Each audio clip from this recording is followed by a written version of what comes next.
In this morning's Health Watch, new research reveals a potential reason for a troubling increase of colon cancer in younger people. So this new study suggests that eating too many ultra-processed foods may be linked to a higher risk for this disease. CBS News medical contributor Dr. Céline Gounder is editor-at-large for public health at KFF Health News. She joins us to sort it all out. Céline, always good to see you. I can see a lot of people listening to that headline and going, ruh-roh.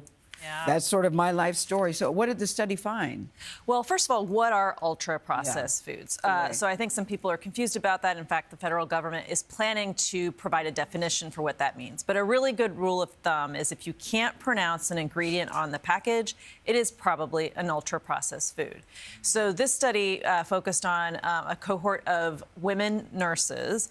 What they found is for women who were eating an average of 3 servings of ultra-processed foods per day, their risk of a precancerous polyp was about 3%. For women eating 10 or more servings of ultra-processed foods per day, their risk was 5%. So you do see an increase in risk with more servings of ultra-processed food per day. So what is it in the ultra-processed foods that causes this problem?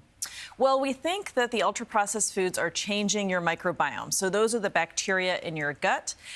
So that causes increased inflammation. It can cause increased permeability of the gut wall. And then secondly, we know ultra-processed foods are associated with an increased risk of obesity and diabetes, which we also know increase the risk of various cancers, including perhaps colon cancer. Are ultra-processed foods just bad for everybody? Are there any good ultra-processed foods? Because I feel I eat a lot of them. Yeah, I don't know that there are any good ultra-processed foods. And clearly, the more you're eating, the worse for your health, the higher the risk for various complications. Some of the ultra-processed foods that they found were particularly high risk in the study were sodas. And diet sodas were actually very high risk, even more so for the precancerous polyps than the sugar. And more for women? More for women? Well, this only looked at women. But why is that? It's just the nature of this particular study is focused on female nurses. But we will no doubt see studies of other populations. Just to say, a couple of the other food groups or food types that were high risk, packaged foods, and then, snacks. And then condiments and sauces may not be obvious, but were also high risk. All right. Bring on the lettuce. Yeah, dry.